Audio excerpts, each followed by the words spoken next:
अस्सलाम वालेकुम friends, welcome back to top smarties drama serial Daav. आखिरकार निशा ने सोच लिया कि वो साथ से खुद को दूर कर लेगी, इसलिए तो वो अपने भाई और माँ को फ़ोन करते हुए कहने लगी, मैं वहाँ आपके पास आना चाहती हूँ भाई, प्लीज़ मेरा वीज़ा भिजवाए ना, मैं बहुत जल्द आना चाहती हूँ। ऐसे में आमना बेगम परेशान हो जाती है और कहने लगी, क्या हुआ बेटा, तुम ऐसे क्यों कह रही हो, आखिर क्या बात हो गई, कोई परेशानी है? तो यहाँ पर निशा अब किसी को परेशान नहीं करना चाहती, इसलिए कहने लगी, नहीं अम्मी, कोई भी परेशानी वाली बात नहीं, भाई की शादी करीब है और आप अकेले अकेले शॉपिंग करती हैं, मेरे भी कुछ अरमान हैं, इकलौता ही तो भाई है, मैं भी अपने अरमान पूरा करना चाहती हूँ, मैं वहाँ आना चाहती हूँ।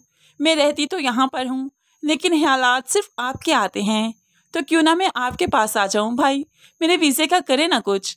तो ऐसे में भाई तसल्ली देता है वो निशा को बहुत जल्द अपने पास बुला लेगा। ऐसे में निशा को थोड़ा सा सुकून मिला कि आखिरकार वो फ्यूचर में अपने भाई और माँ के पास होगी, साथ के चुंगल से आज़ाद हो जाएगी। लेकिन ये तो महज अब निशा की गलतफहमी है, क्योंकि ऐसा कुछ नहीं होने वाला।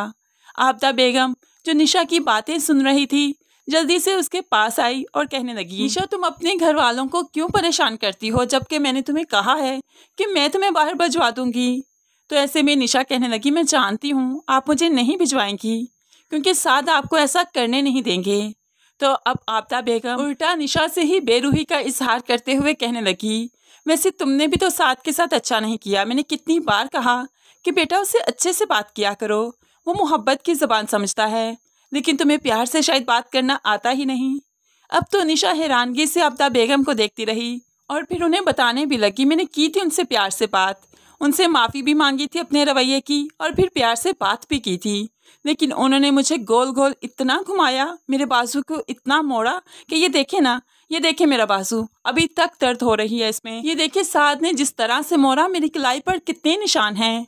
लेकिन आबदा बेगम को कोई निशान, कोई जख्म नज़र नहीं आते, सिर्फ इतना कि उसके बेटे को जादू की छड़ी घुमाते हुए निशा बिल्कुल ठीक कर दे, जो कि नामुमकिन सी बात है। नेहा की हुई नेकी भी तो उसके गले पड़ने वाली है। अब सुंबल को जो लड़का पसंद करता है उसके गेट पर आ गया। सुंबल ने दरवाज़ा खोला तो हड़बड़ाहट में दरवाज़ा बंद करने लगी, लेकिन उस लड़के ने फिर सुंबल को रोक लिया, बस आखिरी बार मिलने आया हूँ, सिर्फ एक बात सुन लो। तो सुंबल भी खड़े होकर उस लड़के की बात सुनने लगी। तो अब वो कहने लगा, आपकी भाभी से मुलाकात हुई थी, उन्होंने मुझे समझाया है कि पहले मैं किसी मकाम पर पहुँच जाऊँ फिर रिश्ता लेने आऊँ। तो मुझे उनकी बात वाकई बहुत अच्छी लगी, वाकई मुझे किसी मकाम पर जाकर आपका हाथ थामना चाहिए, तो आप प्लीज़ मेरा इंतज़ार कीजिएगा, मैं सिर्फ इतनी सी रिक्वेस्ट करने आया हूँ कि मैं ज़रूर वापस लौट कर आऊँगा। ये लड़का तो इतनी सी बातें करके बस चला गया, सुंबल भी इसकी बातों को इग्नोर कर देगी, लेकिन असल मुसीबत तो अब नेहा के गले पड़ेगी, क्योंकि इस लड़के का ना ही अता पता है ना ही फ़ोन नंबर।